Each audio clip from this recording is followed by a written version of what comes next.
اب ہوا یہ کہ شاہین کا بچہ غلطی سے گدھوں میں کہیں گر گیا آگے، اور گدھوں کے اندر رہنا شروع کر دیا اس نے. وہ اپنے آپ کو کیا سمجھنے لگا؟ بولو، گدھ.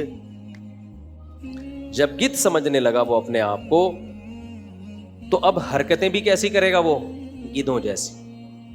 وہ اسٹائل کے عقابی آنکھیں، اور ایسے اسٹائل سے اپنے شکار کو دیکھنا، اور ایسے ناٹک کرنا کہ پہاڑ سے اپنے آپ کو گرا دینا، اور پھر قریب جا کے پروں کو کھولنا. یہ سارے جو باز اور شاہین والے اسٹائل تھے، وہ شاہین کا بچہ گدھوں میں رہ کے وہ اسٹائل، بولو، بھول گیا. اس نے بھی وہی چھچوری حرکتیں شروع کر دی، گدھوں جیسے کام شروع کر دی. تو فریب خوردہ کا مطلب دھوکہ کھایا ہوا شاہین، جو پلا ہو کرگسوں میں، کرگس گدھ کو بولتے ہیں، جو کرگسوں میں شاہین کا بچہ پلا ہو، اسے کیا خبر کہ کیا ہے راہ و رسم شہبازی. شہباز کے راہ و رسم، اسٹائل کیسے ہوتے ہیں، طور طریقے کیسے ہوتے ہیں. کرگسوں میں پلنے والے شاہین کو یہ پتا نہیں ہوتا، وہ تو مردار پہ منہ مارے گا. انسان کو اللہ نے بہت اونچا بنایا ہے، شہوتوں پہ مرنے والا نہیں، گاڑیوں پہ، بنگلوں پہ، پلاٹوں پہ، خواہشات پہ جان دینے والا نہیں بنایا. اس کا جو ذوق نظر ہے بہت اونچا ہے انسان کا. اس میں پیغمبر پیدا ہوتے ہیں. پیغمبروں کی سلیکشن فرشتوں میں نہیں ہوتی، کس میں ہوتی ہے؟ انسان. اس میں ابراہیم خلیل اللہ جیسے لوگ پیدا ہوتے ہیں، اس میں محمد صلی اللہ علیہ وسلم جیسے پیدا ہوتے ہیں، اس میں موسیٰ کلیم اللہ جیسے لوگ پیدا ہوتے ہیں، انبیاء پیدا ہوتے ہیں. ذوق نظر انسان کا بہت بلند. لیکن یہ جب دنیا پرستوں میں پلتا ہے نا، پہلے اپنے ابا اماں کو دیکھا کہ انہوں نے 2 بچوں کے بعد نسل روک لی. کیوں روک لی؟ تاکہ ہمیں کھلانا نہ پڑے. تو ابا اماں سے کیا آئی اس کے دماغ میں؟ توکل آیا یا کنجوسی آئے گی؟ توکل تو گیا ختم. کون کھلاتا ہے؟ کون بچہ پیدا ہوتے ہی ماں کی چھاتیوں میں دودھ پیدا کرتا ہے؟ جو خدا اتنے ثبوت پیش کر رہا تھا اپنے رازق ہونے کے، اس خدا سے نظر، بولو یار تم غصہ دے ہٹ جاتی ہے نظر اس سے. یہ پہلا جرم کرتے ہیں والدین. سمجھتے ہو؟ پہلے دن سے بچے کو بتا دیں دیکھو ہم نے 2 ہی رکھے ہیں، کیونکہ ہم اس غربت اور مہنگائی میں 2 سے زیادہ افورڈ نہیں کر سکتے. 2 تمیز سے پل جائے، سونے کے نوالے کھلا دو ان کو، یہ اس 8-10 سے بہتر ہے. تو یہ انسٹالیشن یہ بھول گئے بھائی. یہ بچہ ہماری اولاد بعد میں، اللہ کی مخلوق پہلے. میرے ولاگ لوگ دیکھتے ہیں نا، بعض لوگ کہتے ہیں یار اس آدمی کے اتنے بچے، اتنے بیگمات، اور پھر بھی خوش کیسے بیٹھا ہوا ہے یہ.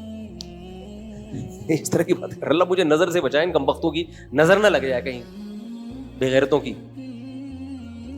ارے پاگلو، یہ خوش رہنے کا سبب ہے، بے وقوفو.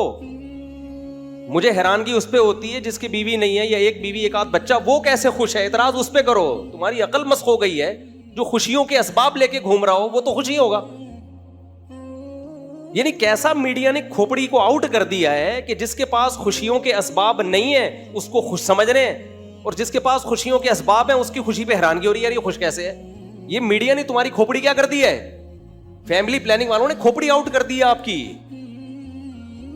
اولاد کو انہوں نے عذاب بنا کے پیش کیا ہے، حالانکہ وہ خوشیوں کا سبب ہے. انہوں نے عذاب بنا کے پیش کر دیا. یہی تو ہم تمہیں 20 سال سے چیخ رہے ہیں کہ اپنے سافٹ ویئر ٹھیک کرو، انگریز کی باتوں میں مت آؤ. انگریز فطرت کا باغی ہے، دشمن ہے. ان کا اپنا فیملی سسٹم برباد. گدے گھوڑے کتوں سے محبت جو قوم کر رہی ہے انسانوں کو چھوڑ کر، تم ان سے سیکھ رہے ہو یار فطرت. جو LGBT کو فروغ دے رہے ہیں وہ تمہیں بتائیں گے فطرت کیا ہے. دماغ خراب کر دیا یار. یا تو میں پاگل ہوں یا سارے پاگل ہیں بھائی، یا تو مجھے بھی اپنے جیسا بنا لو. پھر وہ لطیفہ یاد آتا ہے، کیا کریں یار، ابھی قربانی پہ بات کرنی ہے، پھر کیا کریں، لیکن سمجھانا پڑے گا.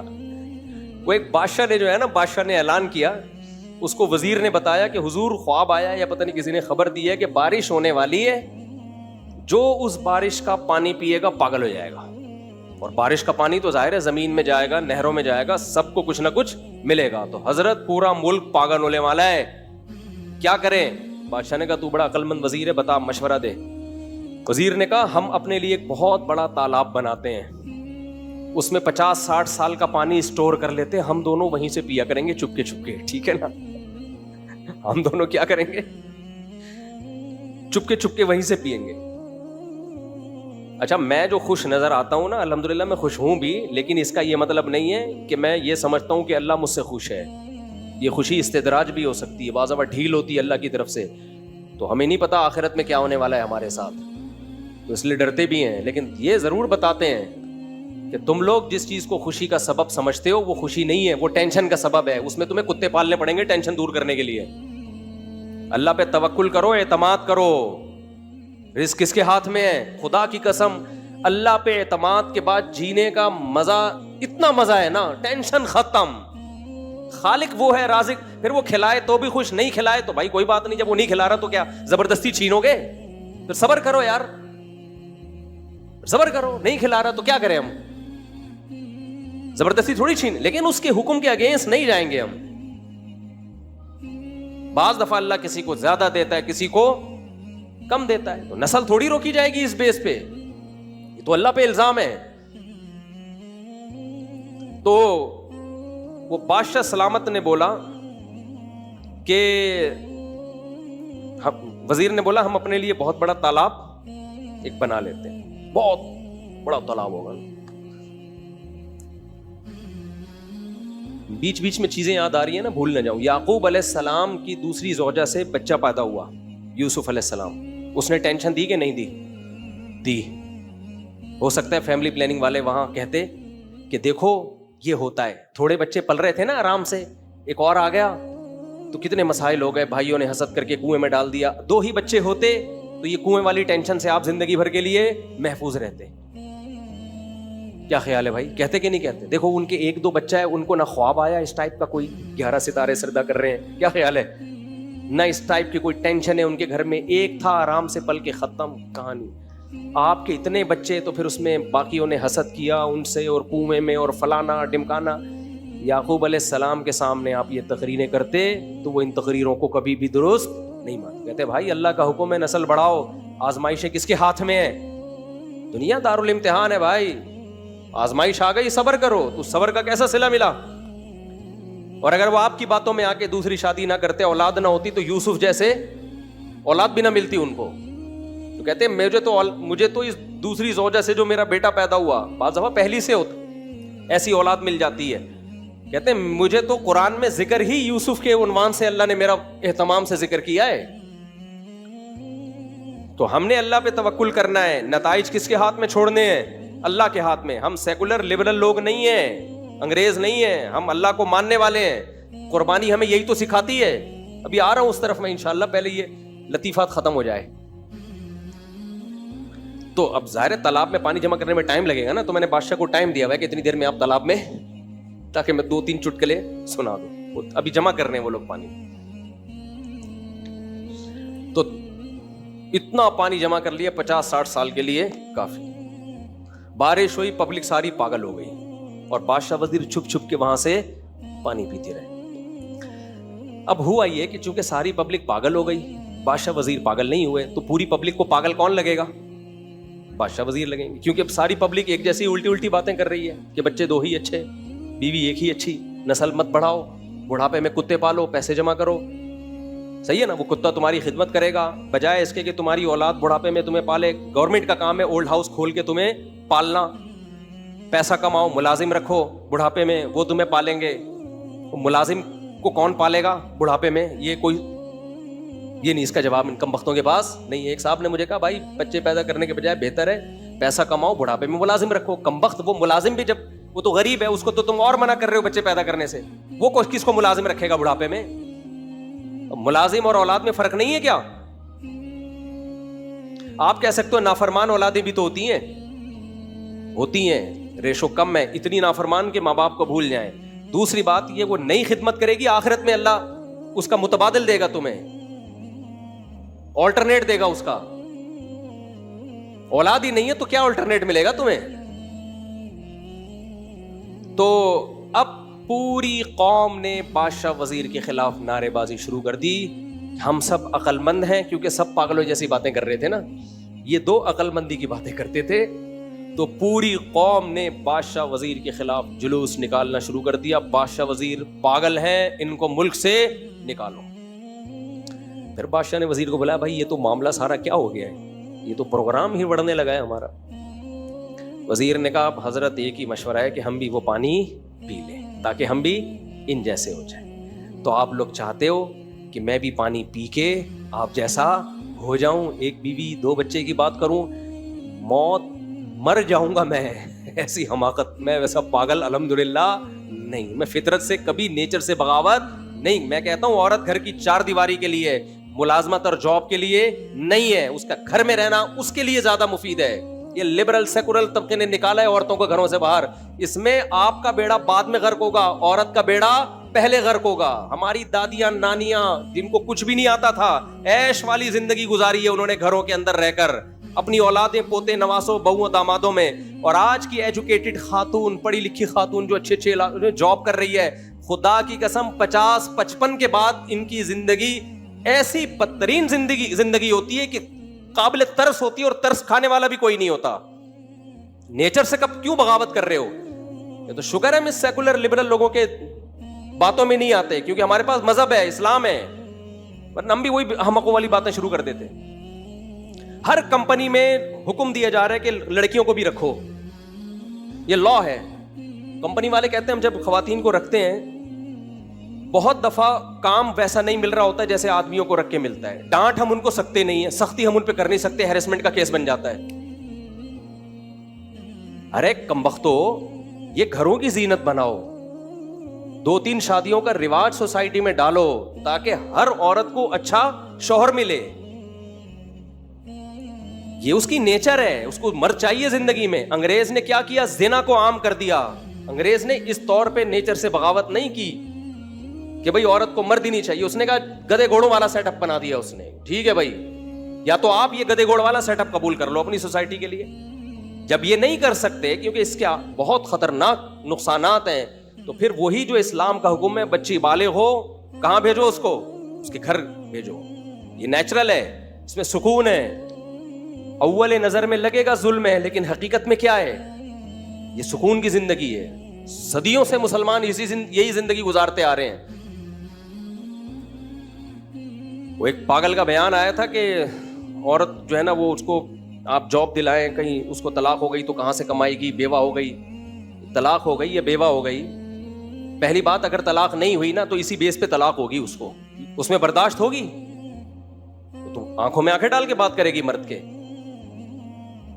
آپ کہہ سکتے ہیں مرد کے ماتحت نہیں ہوگی, تو ماتحت نہ ہونے کا نقصان ہوگا اس کو. نقصان کیا ہوگا, مرد چھوڑ دے گا اس کو. جب چھوڑے گا تو کیا اس کو مرد نہیں چاہیے زندگی میں؟ اللہ نے آدم کو پہلے پیدا کیا, حوا کو بعد میں. آدم نے کچھ وقت حوا کے بغیر گزارے, حوا نے 1 سیکنڈ بھی آدم کے بغیر نہیں گزارا. یہ بتا دیا اللہ نے جب انسانیت کی ابتدا تھی کہ مرد عورت کے بغیر سروائیو کر سکتا ہے, عورت مرد کے بغیر سروائیو نہیں کر سکتی. اس کے لیے پہلے مرد کا انتظام کیا اللہ نے. سمجھتے نہیں ہو بات کو. آج خواتین کہتی ہیں مردوں کے بغیر گزارا کر لیتی ہیں, نہیں ہوتا آپ کا گزارا, جھوٹ بولتی ہو آپ, ٹوپی کرا رہی ہو. شوہر نہیں ملتا تو ادھر ادھر چکر چلاتی ہو. ٹک ٹاک پہ لڑکیاں کیوں طوائف بن کے ناچ رہی ہیں؟ مردوں کو اٹریکٹ کرنے کے لیے, لڑکیوں کو اٹریکٹ کرنے کے لیے, یا ہیجڑوں کو اٹریکٹ کرنے کے لیے نہیں ہو رہا یہ سب کچھ. چھوڑو, نہیں آ رہی سمجھ میں تو ایسے ہی ٹھیک ہے بھائی. کیا کریں, کس سے لڑے یار. مجھے ایسا ہی لگتا ہے تو میں پاگل ہو گیا ہوں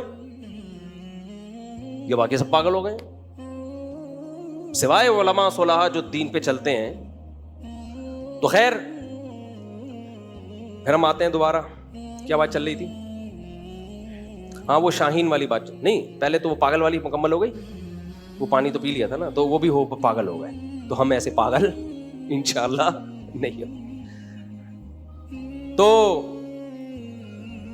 میں یہ عرض کر رہا تھا کہ وہ فریب خوردہ شاہی جو پلا ہو کرگسوں میں, اسے کیا خبر کہ کیا ہے راہ و رسم شاہ بازی.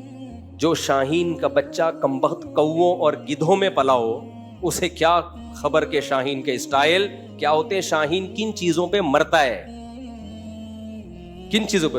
وہ قبروں سے مردے اکھیڑ اکھیڑ کے نہیں کھاتا. تو اسی طرح اللہ نے انسان کو ذوق نظر بہت بلند. پہلا انسان ایک پیغمبر تھا، آدم علیہ السلام پیغمبر تھے، نوح علیہ السلام، ابراہیم علیہ السلام، جنہوں نے اپنے بیٹے کو ذبح کرنے کے لیے لٹا دیا تھا اللہ کی خاطر. تو انسان کا ذوق نظر بہت بلند. لیکن وہ کرگسوں میں جب پلتا ہے، دنیا پرستوں میں پلتا ہے، تو سب سے پہلے اپنے ماں باپ کو دیکھتا ہے. میرے ابا اماں نے نسل روکی تاکہ ہمیں ان کو کھلانا نہ پڑے، سارے پیسے ہم ہی کھا جائیں. پھر وہ میڈیا پہ اشتہار دیکھتا ہے، اشتہار میں بھی یہی کچھ، پیسہ بچائیے کل کام آئے گا، خرچ کیجئے قیامت میں کام آئے گا. ایسا کوئی ایڈ کوئی آتا ٹی وی پہ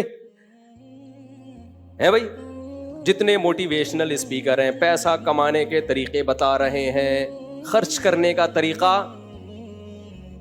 بتاتے نہیں ہیں. بتاتے ہیں تو وہ اتنی ہلکی موٹیویشن ہوتی ہے کہ اس سے سوائے 5-10 روپے کے آپ کی جیب سے کچھ نکلتا نہیں ہے.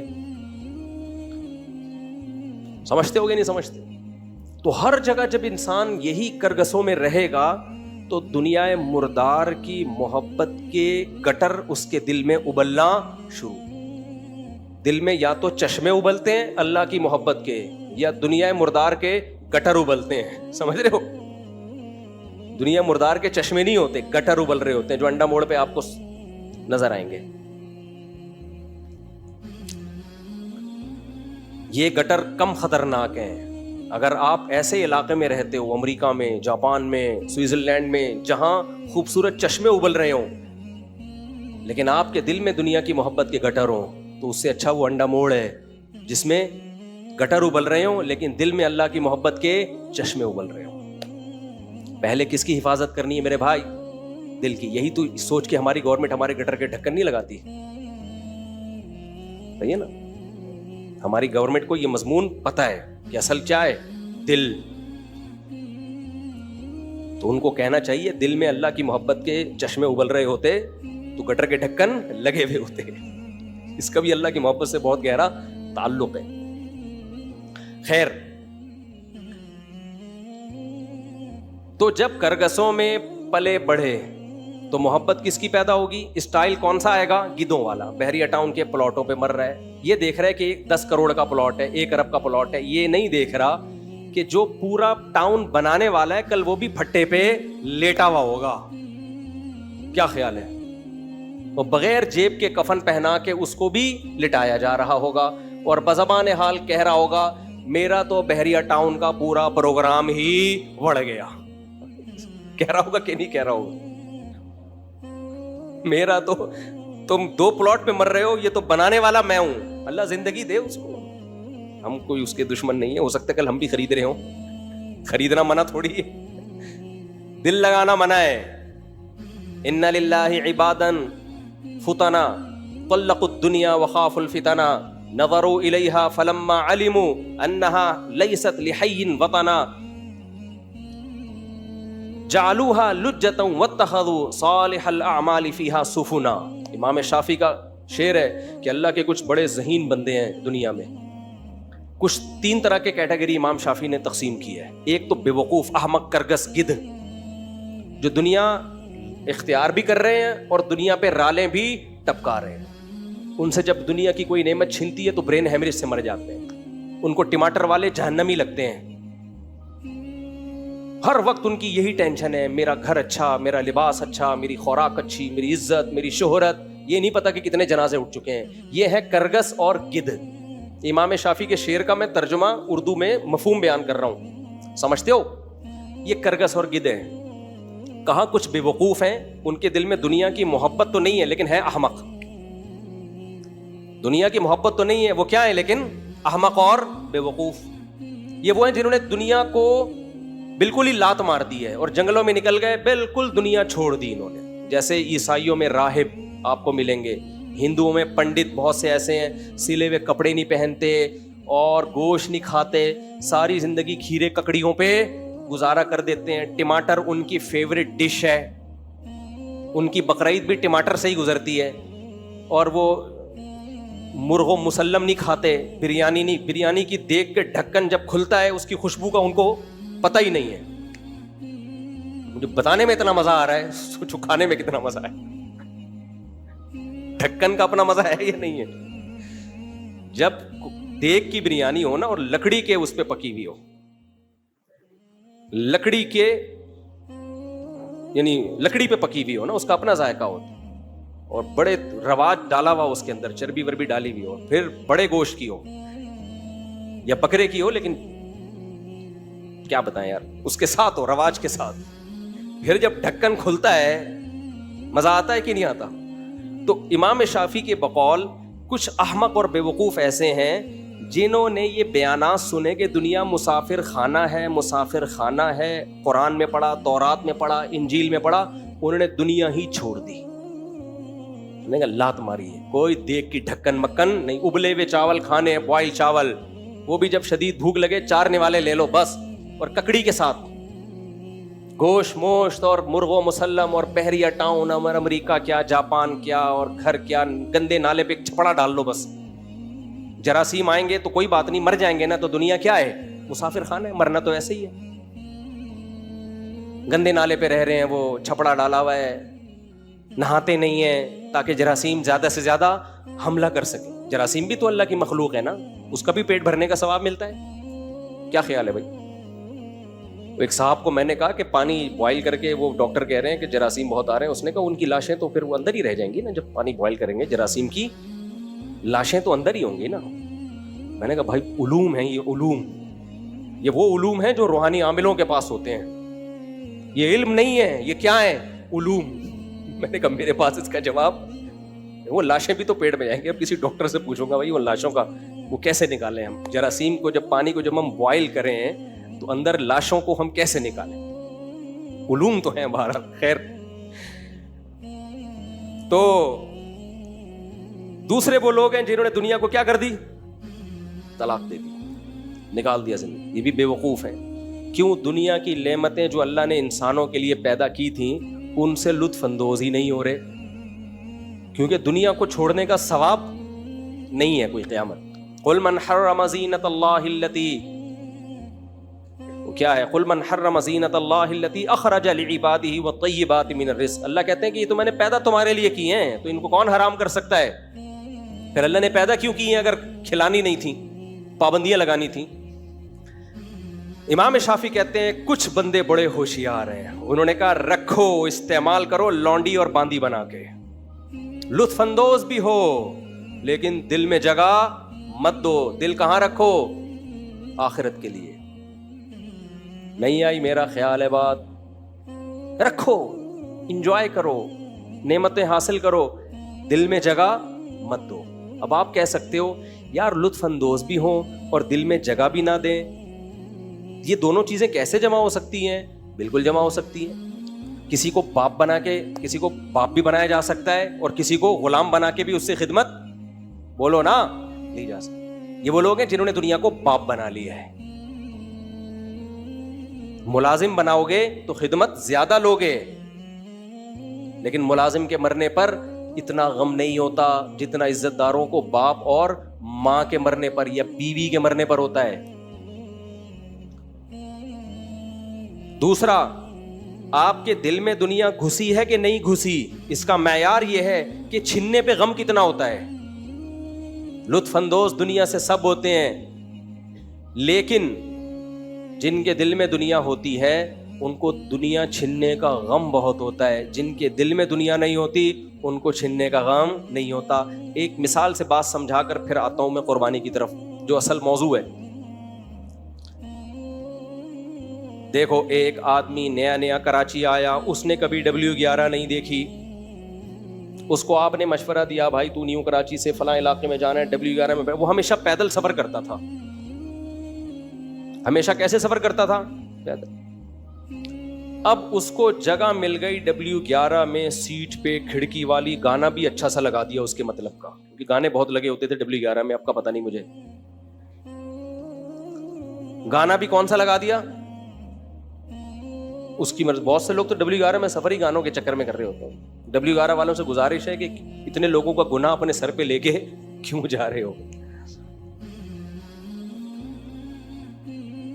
تو وہ انجوائے کرے گا کہ نہیں کرے گا؟ انجوائے کتنا مزہ آئے گا یار، زبردست سیٹ ملی ہوئی، کھڑکی مڑکی زبردست، گندے نالے پٹیل پاڑا سب کچھ آ رہا ہے راستے میں. بھائی یہی انجوائے ہوا کراچی میں، اس سے زیادہ انجوائے نہیں ہو سکتا. سوئٹزرلینڈ کی پہاڑیاں تھوڑی آئیں گی کراچی میں.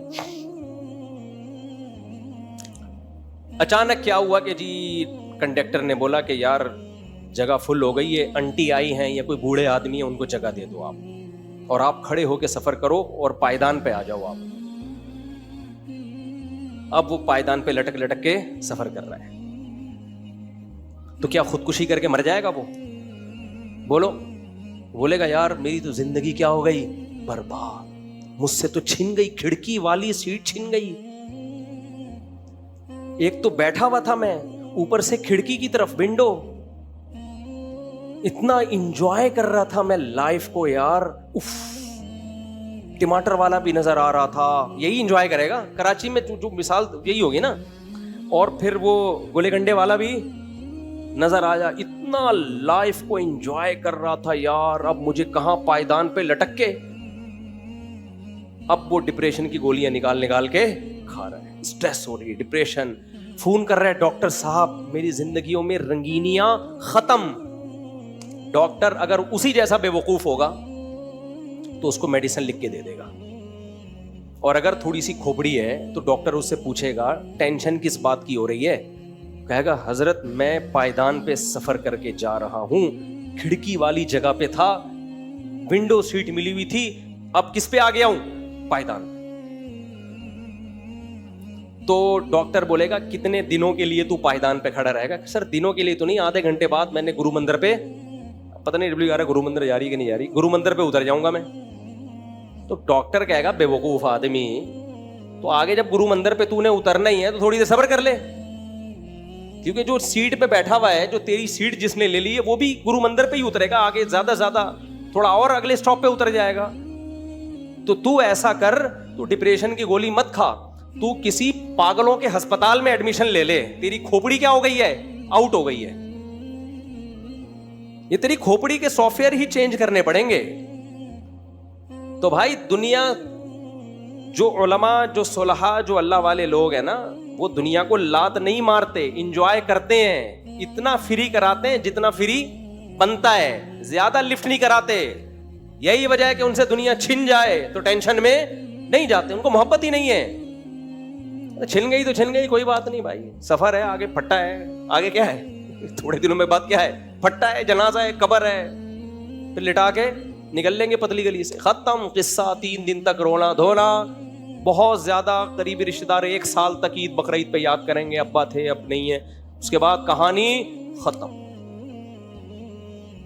تو قصہ ہی ختم ہونے والا ہو یار. مجھے لوگ بہت بول رہے ہوتے ہیں کہ اب آپ اپنا گھر بنا لیں، ذاتی گھر. میں نے کہا اب تو ویسے ہی نہیں بناؤں گا میں. اب بچوں کے لیے کوئی سوچ کے بنا لے تو الگ بات ہے. میں نے کہا اب تو ہماری آدھی سے زیادہ زندگی کیا ہو گئی ہے؟ جب آدھی سے زیادہ زندگی بغیر گھر کے گزار لی، اب مجھے اتنی بڑی حماقت لگتی ہے نا اس عمر میں اپنا گھر بنانا. وہی بات ہے، یا تو میں پاگل ہوں یا آپ بولو گے یار اسی عمر میں تو لوگ گھر بنا رہے ہوتے ہیں.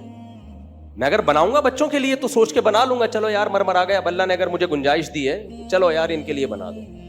اگر بنایا ان کے لیے بحریہ ٹاؤن میں لے لو یار، مر آ گئے تو بےچارے کچھ بیچ باچ کے کچھ کر لیں گے. اگر اللہ نے گنجائش دی ہے، نہیں دی ہے تو یہ بھی نہیں سوچو، اور اگر دی ہے تو اس عمر میں یہ سوچا جا سکتا ہے، اپنے لیے نہیں سوچا جا سکتا. میری رائے یہی ہے.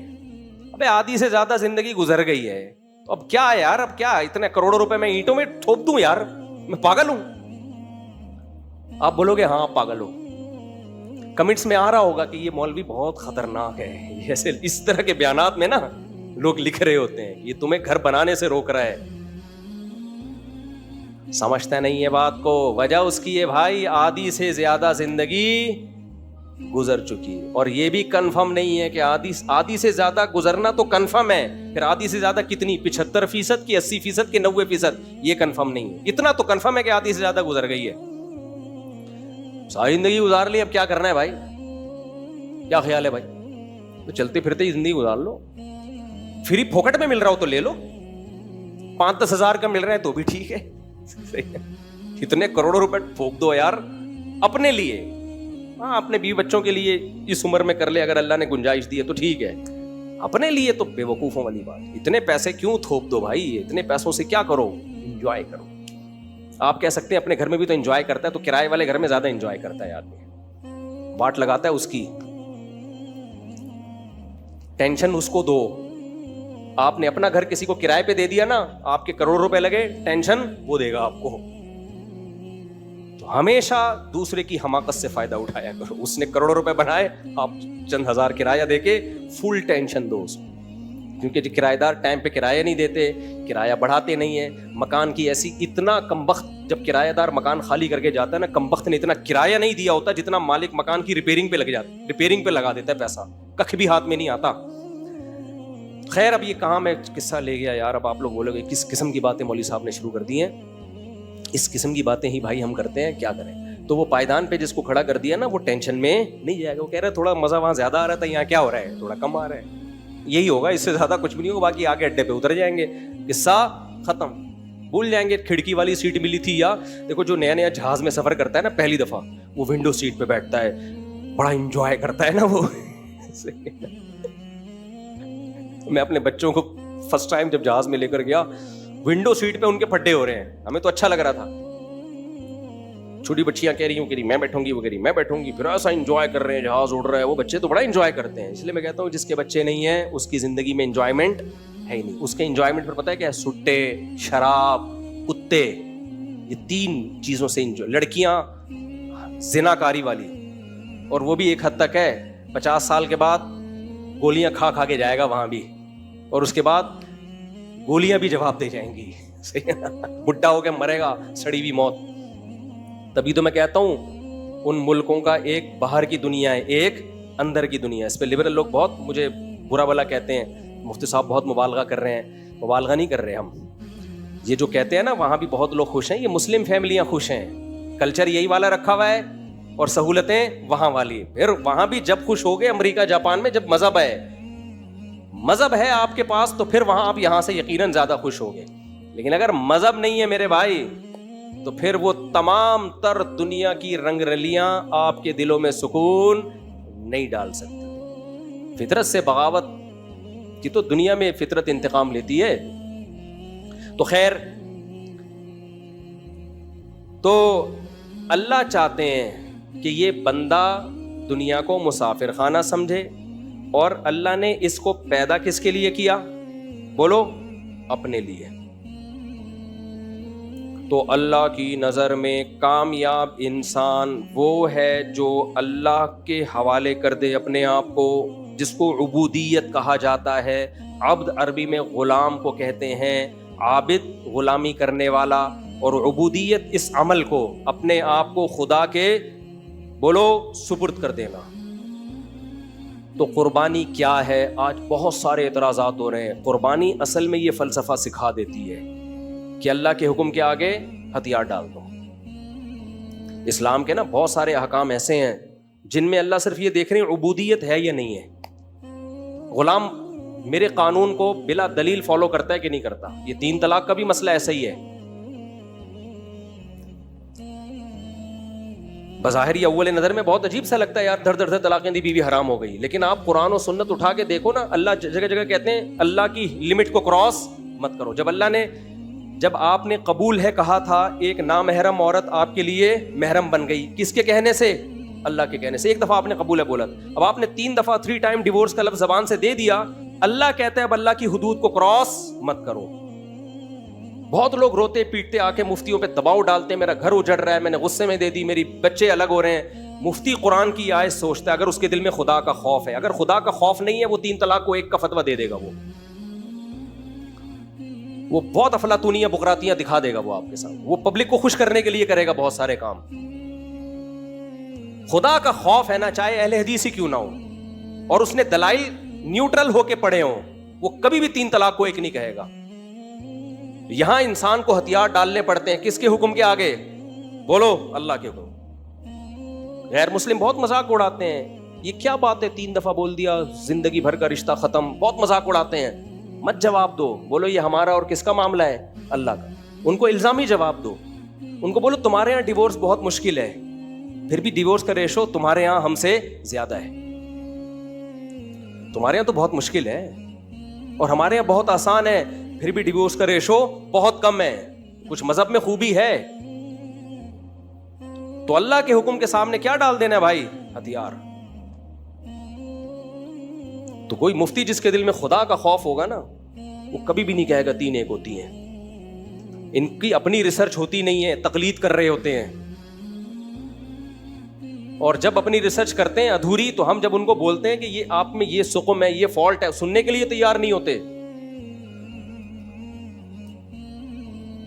ایک صاحب کے یہی ہوا نا، 3 دے دی انہوں نے. تو میں نے ان سے کہا، کہتے ہیں یار میں کیسے؟ میں نے کہا بھائی دیکھو، خدا کے تم نے غلط کیا، 3 دینا حرام ہے، ناجائز ہے، لیکن جب ایک کام ہو گیا نا، اب خدا کے حکم پہ ڈٹ جاؤ. یہی اس کا کفارہ ہوگا. یہی کیا ہوگا؟ کفارہ. اللہ کہے گا میرے حکم کے سامنے ہتھیار ڈال دیے تھے اس نے، بس. تو عبودیت کا مطلب اپنی رائے کو اللہ کی رائے میں فنا کرنا. تو طلاق کے حکام تو قرآن جہاں بھی بیان کرتا ہے نا، وہاں قرآن یہ بھی کہتا ہے یہ اللہ کی حدود ہے، لمٹ ہے، اس کو کراس مت کرنا. یہاں یہ لوگ کہہ رہے ہوتے منہ سے نکال دیے. ابے بھائی قبول ہے بھی تو منہ سے ہی نکلا تھا. اسلام میں ڈاکومنٹیشن کے بغیر نکاح ہو جاتا ہے کہ نہیں ہو جاتا؟ ہو جاتا ہے. آج کل سیکولر لبرل طبقے میں نا، میں کیوں بار بار 3 طلاق میں بولتا ہوں، سیکولر لبرل طبقے نے یہ بات بھی میڈیا پہ بہت اٹھائی ہے، سوشل میڈیا، فیس بک. یہ کیا ہے بھائی؟ منہ سے بولو طلاق، منہ سے بولو طلاق، ڈاکومنٹیشن ہونی چاہیے، کورٹ کا کام ہے. کورٹ کا کام نہیں ہے یہ. اللہ تعالیٰ نے یہ پرسنلی رکھا ہے. مرد کو یہ حق دیا ہے کہ وہ چھوڑ بھی سکتا ہے اور رکھ بھی سکتا ہے. ہاں چھوڑنے کا طریقہ بتایا ہے کہ اس طریقے کو فالو نہیں کرو گے گناہگار ہوگے، لیکن ہو جائے گی. کتنے واضح احکام ہیں سورہ طلاق میں اور سورہ بقرہ میں.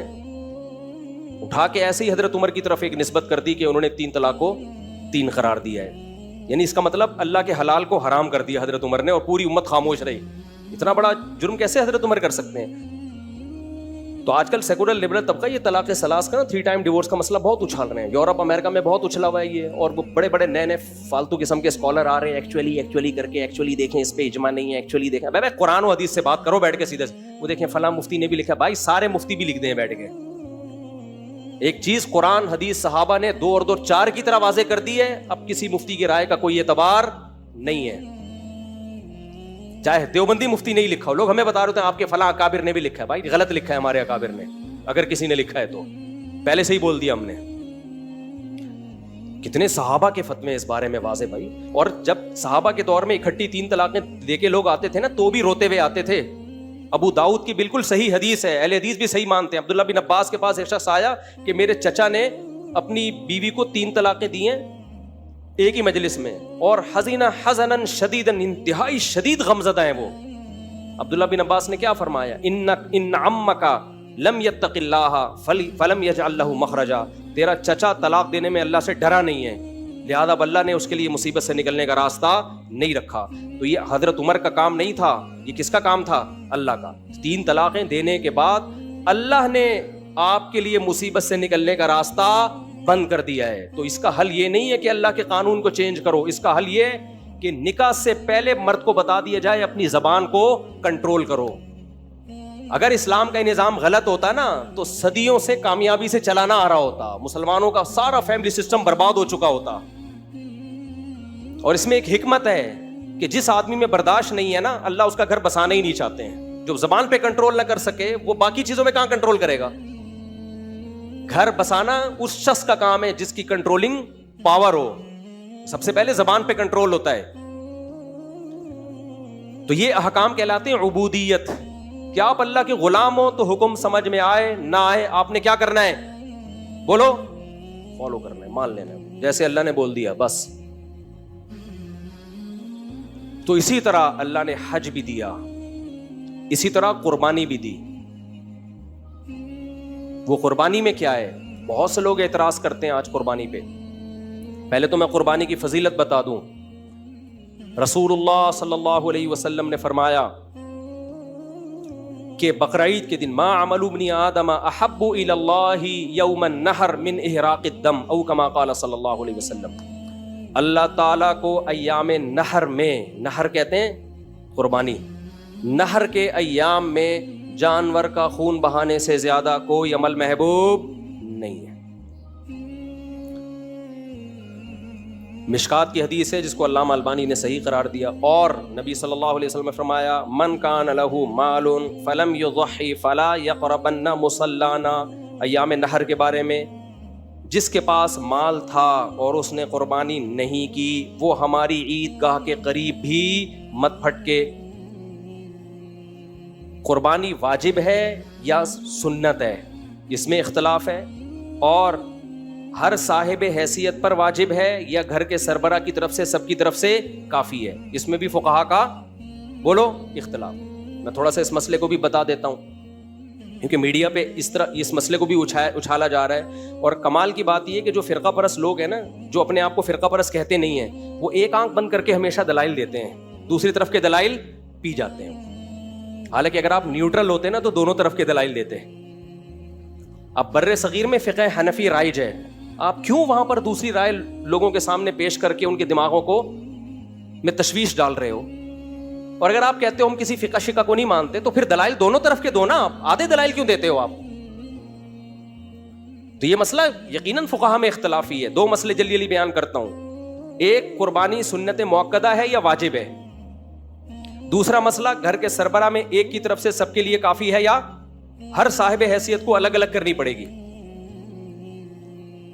تو جن فقہا کی رائے یہ ہے کہ سنت ہے، سنت موقدہ ہے، واجب نہیں ہے، وہ حضرت عبداللہ بن عمر کا قول پیش کرتے ہیں کہ حضرت عبداللہ بن عمر سے پوچھا گیا کہ کیا قربانی لازم واجب ہے یا واجب نہیں ہے، تو انہوں نے فرمایا کہ نبی صلی اللہ علیہ وسلم نے قربانی کی اور آپ کے دنیا سے جانے کے بعد مسلمانوں نے قربانی کی ہے۔ تو اس حدیث سے بعض لوگوں نے استدلال کیا کہ عبداللہ بن عمر یہ کہہ رہے ہیں کہ یہ واجب نہیں ہے کیونکہ سنہ کے الفاظ ہیں، سمجھ رہے ہو؟ تو اس کا جواب خوب سمجھ لیں، صحابہ کے دور میں سنت کا لفظ اصطلاحی سنت مراد نہیں ہوتی تھی، اس سے یہ جو ٹرمز ہیں نا سنت واجب یہ تو بات کی ایجاد ہیں۔ صحابہ کے دور میں سنت کا مطلب تھا طریقہ، وہ واجب بھی ہو سکتا ہے اور مستحب کو بھی کہا جا سکتا ہے وہ۔ تو اس حدیث سے یہ نہیں پتہ چلتا کہ یہ سنت ہے واجب نہیں ہے، بلکہ عبداللہ بن عمر کے طریقے سے یہ پتہ چلتا ہے کہ وہ سامنے والے کو کہہ رہے ہیں کہ اس بحث میں مت پڑو کہ واجب ہے یا سنت ہے، نبی نے کی اور نبی کے بعد مسلمانوں نے کی ہے، تم بھی کرو۔ سمجھتے ہو کہ نہیں سمجھتے؟ ان اصطلاحات میں پڑھنے کی ضرورت نہیں ہے، یہ کام نبی نے کیا، ہمیشہ کیا ہے، جب سے قربانی لازم ہوئی ہے نا ہمیشہ کیا آپ نے۔ دوسری بات، بعض حضرات یہ بھی دلیل دیتے ہیں، صحابی رسول فرماتے ہیں کہ ہم نبی صلی اللہ علیہ وسلم کے دور میں گھر کا سربراہ ایک قربانی کرتا تھا جو سب کی طرف سے کافی ہو جاتی تھی۔ اس کا جواب یہ ہے کہ عام طور پر گھر کا سربراہ ہی صاحب حیثیت ہوتا ہے، اس زمانے میں خواتین میں جاب کا رجحان نہیں تھا کہ وہ بھی صاحب نصاب ہوں، تو نارملی ایسا ہی ہوتا ہے کہ گھر میں ایک شخص پیسہ کماتا ہے، اسی پر واجب ہے، تو وہ ایک قربانی اپنی طرف سے کر لے اور گوشت سارے گھر میں، سارے گھر کا مطلب یہ ہے کہ وہ صرف سربراہ کر لے گا تو سب کی طرف سے ہو جائے گی۔ تو ہم بھی کہتے ہیں اگر سربراہ ہی مالدار ہے تو وہ کر لے، لیکن آج کل کیا ہو رہا ہے کہ خواتین کے پاس بہت زیادہ گولڈ ہوتا ہے، بعض دفعہ آپ کے بچے کی بھی اچھی خاصی ارننگ ہے، تو ہم یہ کہتے ہیں کہ دوسری حدیث کے پیش نظر پتہ چلتا ہے کہ جو بھی صاحب مال ہے تو اس پر الگ سے قربانی واجب ہے۔ اور ویسے بھی قیاس کا تقاضا کیا ہے کہ ایک عبادت کبھی دوسرے کی طرف سے کافی نہیں ہوتی۔ میں آگے امام حنیفہ کے بھی دلائل دیتا ہوں آپ کو جلدی جلدی۔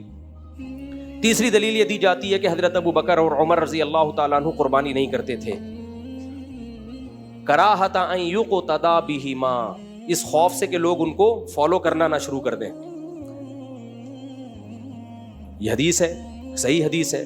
تو بعض علماء اس کا مطلب بتاتے ہیں دیکھو اگر واجب ہوتی تو ابو بکر عمر تو کرتے نا، وہ نہیں کر رہے تاکہ لوگ اس کو لازم نہ سمجھیں۔ اس کا جواب یہ ہے کہ حضرت ابو بکر اور حضرت عمر صاحب مال نہیں تھے، ان کے تو پیون زدہ کپڑے ہوتے تھے، وہ اگر قربانی کرتے تو لوگ یہ سمجھتے ان کے عمل کو دیکھ کر کہ غریب پر بھی قربانی واجب ہے، حالانکہ غریب پہ قربانی کسی کے نزدیک بھی واجب نہیں ہے۔ ورنہ یہ کیسے ممکن ہے کہ ایک کام نبی صلی اللہ علیہ وسلم نے ہمیشہ کیا ہو مدینہ آنے کے بعد اور اتنی تاکید بیان کی ہو، اور ابو بکر عمر یہ کہہ کے چھوڑ دیں کہ لوگ کرنا نہ شروع کر دیں کہیں؟ سمجھ میں نہیں آ رہی میرا خیال ہے بات؟ وہ تو کریں گے کہ نبی نے کیا تو ہم بھی کریں، وہ جو چھوڑا ہے نا انہوں نے یہ کہ لوگ ایسا نہ ہو کہ غریب پہ بھی قربانی کو واجب سمجھیں. اس میں حرج ہے, ایک آدمی کے پاس پیسہ ہے نہیں اور آپ اس کو مکلف بنا رہے ہیں کہ وہ قربانی کرے.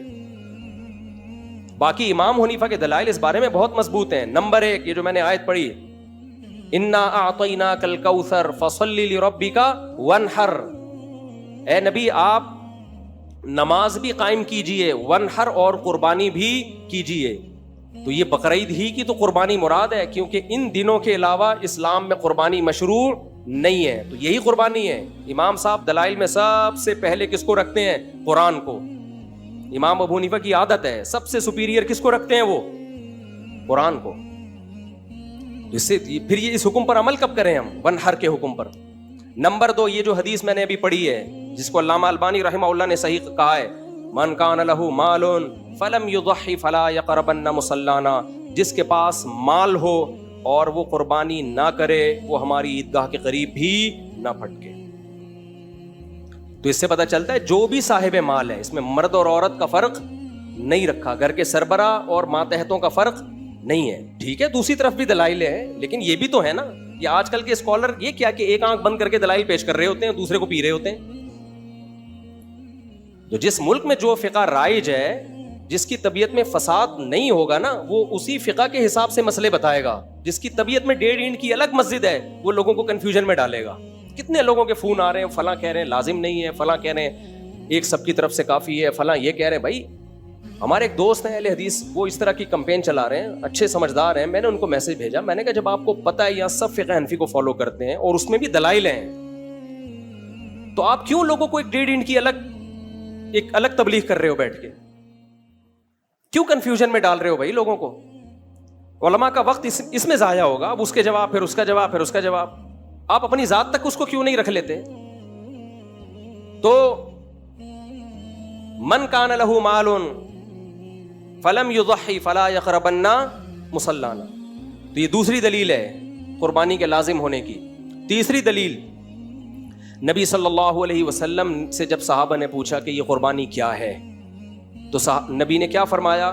سنت ابیکم ابراہیم, تمہارے باپ ابراہیم کی سنت. سنت سے مراد طریقہ.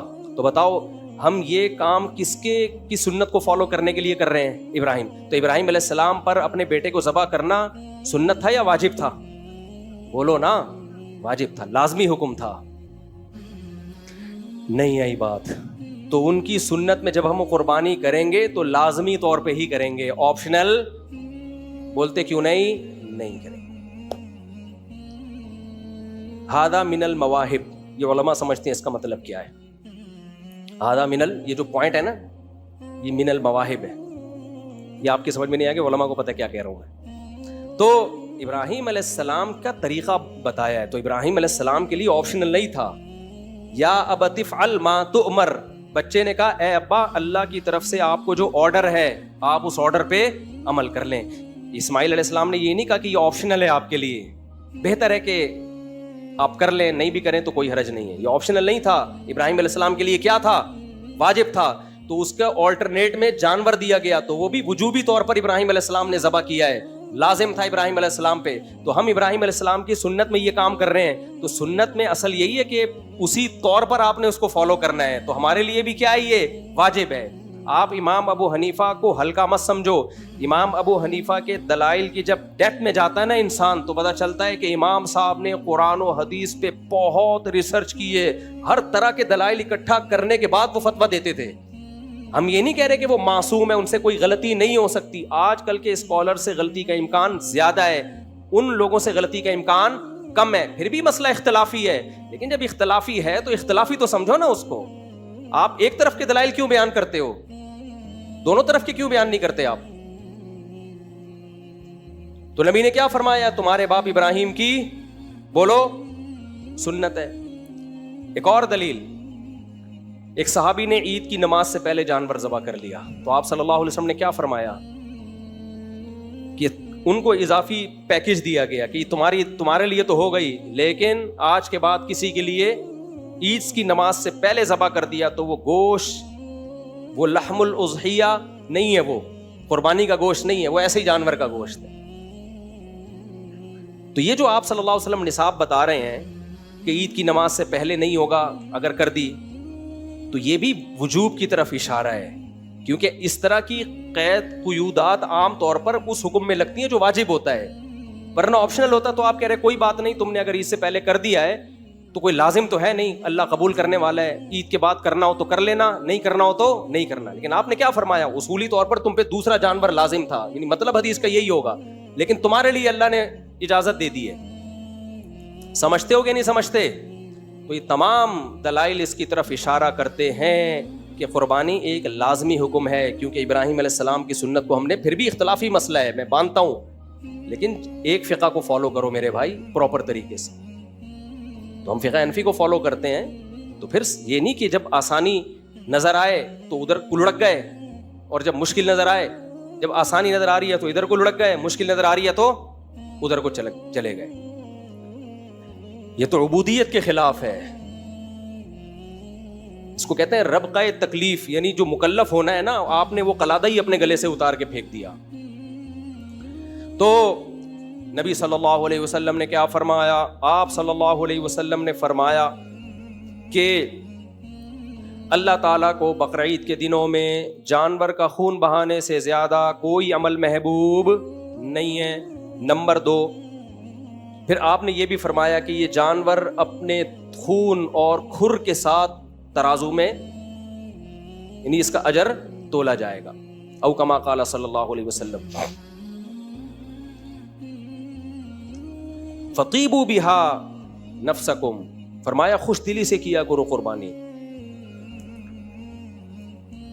یہاں پر جو ہمارا ایک لبرل سیکولر طبقہ ہے نا، وہ ایک بہت آواز اٹھاتا ہے، اتنے پیسے کسی غریب کو دے دیے جاتے، ایک ہی دن میں کروڑوں اربوں کے مالیت کے جانور آپ کاٹ دیتے ہو، کتنا گوشت اس میں ضائع ہو جاتا ہے، جانوروں پہ ظلم ہے، یہ سب باتیں بہت کی جاتی ہیں. ان کے 2 جواب ہیں. ایک کہتے ہیں الزامی. الزامی کا مطلب ہوتا ہے کہ یہ دلیل جب آپ کے اگینسٹ جاتی ہے تو پھر آپ اس کو نہیں مانتے. اور ایک ہے تحقیقی. سمجھتے ہو؟ دیکھو تحقیقی جواب اس کا یہ ہے کہ صحابہ نے بھی نبی سے پوچھا تھا کہ یا رسول اللہ یہ قربانی کیا ہے؟ آپ نے فرمایا سنت ابیکم ابراہیم، تمہارے باپ ابراہیم کی سنت. ابراہیم علیہ السلام سے جب اللہ نے کہا تھا کہ بیٹے کو ذبح کرو، کوئی لاجک بنتی تھی اس کی؟ ہے بھائی، ابراہیم علیہ السلام اللہ سے کہتے تھے اے اللہ 7 سال کا بچہ میرا معصوم، اور تو نے میری قربانیوں کے صلے میں دیا تھا، اگر اس کو قربان کرانا تھا پہلی بات دیا کیوں؟ نمبر 2، اس میں انسانیت کا کیا فائدہ ہے؟ نمبر 3، اتنے پیسے میں کسی غریب کو دے دوں، کسی غریب کی بچی کی شادی کرا دوں، کیا خیال ہے بھائی؟ اس زمانے میں غریبوں کی بچی کی شادیاں پیسوں سے نہیں ہوتی تھیں. جن علاقوں میں بھی 4 شادیوں کا رواج ہے نا، وہاں مردوں کی شادیوں پہ پیسہ خرچ ہوتا ہے، غریبوں کی بچیوں کی شادیوں پہ کبھی بھی پیسہ خرچ نہیں ہوتا. لیکن خیر میں ایک مثال کے طور پہ کہہ رہا ہوں، کیونکہ یہ جملہ بہت بولا جاتا ہے کہ اتنے پیسوں سے اے اللہ میں کسی غریب کی بچی کی بولو شادی کرا دیتا ہوں. یہ ساری لاجک ابراہیم علیہ السلام پیش کر سکتے تھے کہ نہیں کر سکتے تھے؟ اے اللہ تو جو ہے اس کی ماں کو کیا میں بتاؤں گا کہ بچہ کہاں گیا جو میں مکہ میں چھوڑ کر گئی تھی، جس کی ایڑیوں سے زمزم کا چشمہ نکلا تھا. اے اللہ تو نے تو عورت پہ رحم کا حکم دیا ہے، وہ میری بیوی ہے، میرا خیال نہیں کرتا تو کم از کم اس کی ماں کا خیال کر لے. کتنی قربانیاں دے کے آئی تھی وہ یہاں پہ اس بچے کو لے کر تیری یاد میں. اگر تو نے اس کو ذبح ہی کروانا تھا تو یہ سب کچھ کرنے کی کیا ضرورت تھی؟ ہے بھائی. تو اتنی دلائل ابراہیم علیہ السلام دے سکتے تھے، ایک دلیل بھی اللہ کے سامنے نہیں دی. کیوں؟ یہ بتانے کے لیے کہ جب انسان کو آرڈر کرتا ہے اس سے دلیل پوچھی جا سکتی ہے. اللہ جب آرڈر کرتا ہے اگر اس سے بھی دلیل پوچھی جائے گی، اس کا مطلب اللہ میں اور انسانوں میں آپ کی نظر میں کوئی فرق نہیں ہے. پھر آگے اسماعیل علیہ السلام سے جب ابراہیم علیہ السلام نے کہا کہ میں نے خواب دیکھا ہے میں تجھے ذبح کر رہا ہوں، تو اسماعیل علیہ السلام نے بھی کوئی لاجک پیش نہیں کی. ابا آپ اللہ میاں سے دوبارہ خواب جب اس قسم کا آئے تو آپ پوچھئے گا اے اللہ میں نے اپنے بیٹے سے یہ کہا تھا تو میرے بیٹے نے کہا میرا کیا قصور ہے بھائی، مجھے کیوں کاٹا جا رہا ہے؟ میں نے تو کسی پہ کبھی ظلم نہیں کیا. اور اگر ذبح ہی کروانا ہے تو باپ سے کیوں، کسی اجنبی سے کروا دیں. باپ کے لیے کتنا مشکل ہے بیٹے کے گلے پہ چھری پھیرنا. ایک دلیل بھی نہیں دی ابراہیم علیہ السلام. تو جو خدا کو خدا مانتا ہے محمد صلی اللہ علیہ وسلم کو پیغمبر مانتا ہے, اس کے لیے قربانی کرنا, جانور کو حلال کرنے کے لیے کسی لاجک کی ضرورت بولو نہیں ہے. وہ لاجک پوچھے گا, اپنے قربانی کی اجر کو ضائع کرے. ابراہیم علیہ السلام اگر لاجک پوچھتے تو خلیل اللہ تھوڑی بنتے. شیطان نے لاجک پوچھی تھی جب آدم علیہ السلام کو اللہ نے کہا نا, شیطان کو کہا کہ آدم کو سجدہ کرو, تو شیطان سجدہ کرنا زیادہ مشکل کام ہے یا بیٹے کو ذبح کرنا زیادہ مشکل کام؟ ادھر ذبح کا آرڈر دیا جا رہا ہے معصوم بچے کو, وہاں لاجک نہیں پوچھی جا رہی, اور شیطان کو اس سے کم درجے کا حکم دیا جا رہا ہے کہ سجدہ کر لو. بہت آسان تھا وہ, اس میں لاجک پوچھ رہے کیوں, why, how is it possible for me to do this. ممکن نہیں. پڑھا لکھا تھا نا, پی ایچ ڈی کی بھی تھی اس میں. آج کل کے جیسے لبرل لوگ ہیں نا, پروفیسر, بعض پروفیسر, سب نہیں, نیک بھی ہوتے ہیں اس میں, بڑے ماڈرن قسم کے ڈاروین کی تھیوری پیش کر رہے ہوتے ہیں یونیورسٹیوں میں جا کے. یہ نہیں دیکھتے کہ کھوپڑی میں آنے والا نظریہ یہ ہے نہیں. تم لوگوں نے ایسا کلمہ گورے کا پڑھ لیا ہے کہ جس لائن پہ اس نے لگا دیا, تمہیں بول دیا تمہارے باپ دادا بندر تھے, تم نے مان لیا, تو بس دم ہلا رہے ہیں, اس کے پیچھے چلے جا رہے ہیں. کھوپڑی تو ہے نہیں.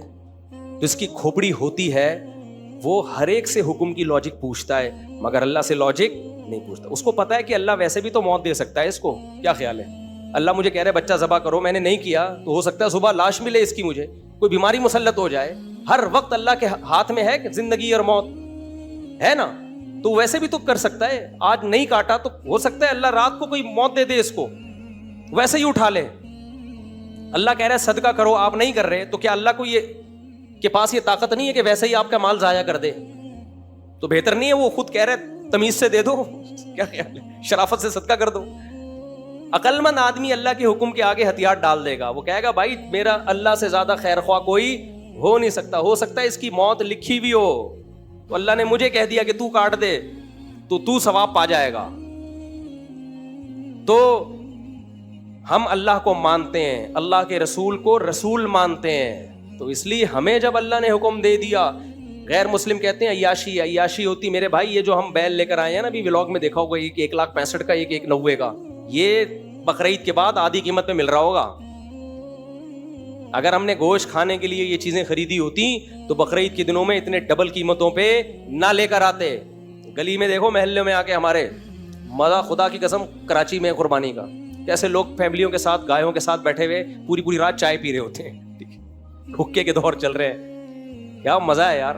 کبھی سوچ رہا ہوں یہ ولاگ بناؤں اپنی گلی کا. کتنے جانور آ گئے ہماری گلی میں, جو کبھی یہاں ایک بکری بھی نظر نہیں آتی گلی میں, سارے بیٹھے ہوئے ہیں, اور سب ماشاءاللہ گائیں بیٹھی ہوئی ہیں, اور لوگ اپنی فیملیوں کے ساتھ نا, بیوی بچوں کے ساتھ, ماں باپ کے ساتھ, پوری بہویں داماد, کبھی جو اکٹھے ہوئے نہیں تھے زندگی میں, گائے کی لالچ میں سارے اکٹھے ہو جاتے ہیں, بیٹھے ہوئے ہوتے ہیں تمبو لگا کے. کراچی میں یہ ماحول چلتا ہے بقرعید کے دنوں میں, بڑا مزہ آتا ہے یہ دیکھ کے. مجھے تو بڑا اچھا لگتا ہے, لوگ بیٹھے ہوئے ہیں یار اپنی فیملیوں کے ساتھ. خواتین کو چاہیے ویسے پردہ کر کے بیٹھیں, تو فیملیوں کے ساتھ بیٹھے ہوئے ہیں اور چائے کے دورے چل رہے ہیں, گپ شپ لگا رہے ہیں. تو ٹھیک ہے یار, اللہ تعالیٰ کہہ رہے ہیں انجوائے کرو, کیا خیر ہے, تہوار ہے نا. لوگ امریکہ اور یورپ سے چھٹی لے کے آ جاتے ہیں انڈا موڑ. میرے دوست یو کے سے انڈا موڑ آئے ہوئے ہیں بقرعید میں, کہہ رہے ہیں یار وہ انجوائے یہاں ہوتا ہے, بقرعید وہاں نہیں ہوتی. تو اللہ نے حکم دیا کیا کرنا ہے بھائی, کاٹنا ہے. تو بس, تو شیطان کو اللہ نے کہا تھا آدم کو سجدہ کرو. شیطان نے کیا کہا, بہت آسان حکم تھا, ایک سجدہ کر کے اڑ جاتا, شیطان نہ بنتا وہ. اس نے کہا کیوں, وائی, جتنا ٹائم میں سجدہ میں لگاؤں گا, میں کسی غریب کی بچی کی شادی نہیں کرا دوں اس میں. کیا خیال ہے, کیا خیال. لیکن اس سجدے کے انکار کی ایسی نحوست ہوئی ہے کہ اب شیطان کا کام غریبوں کی بچیوں کی شادیاں کرانا نہیں ہے, جن کی ہو چکی ہیں ان میں طلاقیں ڈلوانا ہے. کیونکہ حدیث میں آتا ہے کہ شیطان جتنا طلاق سے خوش ہوتا ہے اتنا کسی اور کام سے خوش نہیں ہوتا. کم بخت سجدہ کر لیتا نا, آج تو شادیاں کروا رہا ہوتا.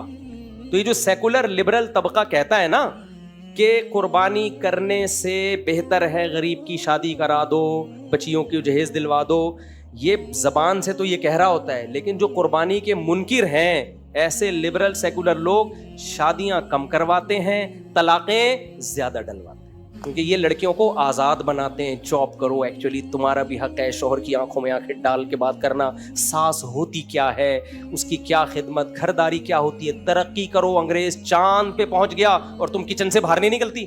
اس طرح کی باتیں کر کے باغی بناتے ہیں اور گھروں میں کیا دلواتے ہیں, طلاقیں. پھر یہ نہیں کہ طلاق یافتہ کو راکٹ میں بٹھا کے چاند پہ پہنچا دیں. چاند پہ اس نے پھر بھی نہیں پہنچنا, پھر بھی توے پہ ہی بیٹھی ہوتی ہے بیچاری سارا دن. نہیں آ رہی میرا خیال ہے بات سمجھ میں. کیسا جوڑا ہے نا میں نے لوگوں کو شیطان کے ساتھ. شیطان بھی حیران ہو رہا ہوگا یار, ایسی ایکسپلینیشن میری آج تک کسی نے کی نہیں. اتنا اچھا شیطان کو اور شیطانی قوتوں کو ایکسپلین تو خود شیطان نے بھی نہیں کیا ہوگا. تو ہم شیطان کے اگینسٹ ہیں, اس لیے ہم اتنا اچھا ایکسپلین کر رہے ہیں اس کو. تو اس لیے میرے بھائی بس بات کو میں سمیٹ کے ختم کر رہا ہوں, وقت پورا ہو گیا ہے. تو اللہ میاں نے ہمیں حکم دیا کیا کرنا ہے بھائی, جانور کاٹنا ہے. تو اب ہمارے لیے تو لاجک گئی تیل لینے. کہاں گئی؟ تیل لینے. ہاں غیر مسلم جو اعتراضات کرتے ہیں ان کو دو جواب دو. ایک تو یہ کہ بھائی تم اللہ کو مانو گے تو باقی چیزیں تمہاری سمجھ میں آئیں گی. جب تم مانتے ہی نہیں ہو تو پھر کیا تمہیں سمجھائیں ہم. جو اللہ کو مانے گا تو پھر اللہ کی بھی مانے گا. جب تم اللہ ہی کو نہیں مان رہے پھر تمہیں کیا سمجھائیں ہم. باقی یہ جانوروں پہ ظلم نہیں ہے, اس لیے ظلم نہیں ہے کہ اگر یہ جانور نہ کٹتے تو پھر اتنے پیدا بھی نہ ہوتے. یہ ایسا ہی ہے جیسے کوئی کہ فارمی مرغیوں پہ روزانہ ظلم ہوتا ہے, روزانہ لاکھوں کٹتی ہیں. او بھائی اگر یہ نہ کٹتی تو ان کی بریڈنگ ہوتی اتنی پیدا ہوتی. اگر گورنمنٹ پابندی لگا دے فارمی مرغی کے کٹنے پر تو سب سے پہلا پتہ ہے کیا نقصان ہوگا. فارمی مرغی تو کٹنے کے ظلم سے بچ جائے گی, لیکن فارمی مرغی کو لوگ کھلانا پلانا چھوڑ دیں گے. مرغی والے سب سے پہلے بولیں گے تجھے کس بیس پہ کھلاؤں میں, جب تو میرے کسی کام کی ہے نہیں, میں تجھے کاٹ کے نہ کھا سکتا ہوں نہ کھلا سکتا ہوں. تو وہ دانا پانی بند کرے گا. وہ بولے گا اس مہنگائی کے دور میں 2 بچے ہی اچھے, تو 8 مرغیاں کیسے اچھی ہو گئیں جو کسی کام کی نہیں ہے. وہ کھلائے گا نہیں اس کو, اس سے وہ بھوکی مریں گی. جن علاقوں میں جانوروں کے ذبح کرنے پر پابندی ہے, آپ انڈیا میں جا کے دیکھو, یوٹیوب پہ دیکھو کیسے تڑپ کے گائے مر رہی ہیں بھوک پیاس سے. کوئی رکھنے کے لیے ماں تو کہہ دیا انہوں نے گائے کو, ماں والے حقوق نہیں دیے. آپ انڈیا ہی کے چینلوں پہ جا کے دیکھو ذرا کیسے بڈھی جانور, بڈھی گائے سڑکوں پہ پڑی ہوئی ہیں, بیماریوں میں مر رہی ہیں, تڑپ کے مرتی ہیں. کیونکہ انسان کے لیے اس جانور کو کھلانا آسان نہیں ہے, اور ان کو جنگلوں میں بھی نہیں چھوڑ سکتے آپ. یہ جنگلی جانور نہیں ہے, جنگلوں میں چھوڑو گے تو کوئی اور کھا جائے گا ان کو, اور وہ درندہ کھائے گا تکلیف دے کے. اس سے بہتر تھا آپ ذبح کر کے آرام سے کھا جاتے اس کو. تو اگر ان جانوروں کو ذبح کرنا چھوڑ دیا جائے تو یہ بھوکے مریں گے, انسان ان پہ انویسٹ نہیں کرے گا. اور انڈیا میں مرتے ہیں, آپ انہی کے چینلوں پہ جا کے دیکھو, بوڑھی گائے ہو جاتی ہیں, کوئی پوچھنے والا نہیں ہوتا. جس سوسائٹی میں آج کل جو لبرل سیکولر کی سوسائٹی, بوڑھی ماں کو لوگ نہیں پوچھ رہے جو سچی مچی کی ماں ہے. تو گائے جو آپ نے بنائی ہے اپنی ماں جس کو, اس کو کون پوچھے گا. وہاں جا کے جانوروں کے حالات تو دیکھو. پھر اس بڑھاپے میں اگر آپ کا مرنے سے پہلے کاٹ دو تو اب کیا وہ کسی کے کام کی نہیں ہے, اس کا گوشت کھانے کے قابل نہیں ہوتا. تو ان جانوروں کو جو اتنا پروٹوکول مل رہا ہے یہ اسی لیے کہ یہ اللہ کے نام پہ کٹتے ہیں. اگر کٹنا بند ہو جائیں تو یہ پروٹوکول ملنا بھی بند ہو جائے گا. تو نہ انسانوں کے کام آئیں گے نہ اپنے کام آئیں گے. یہ سمجھتے نہیں ہو بات کو, جب نہیں پڑھو گے رات کو تو نہیں سمجھو گے.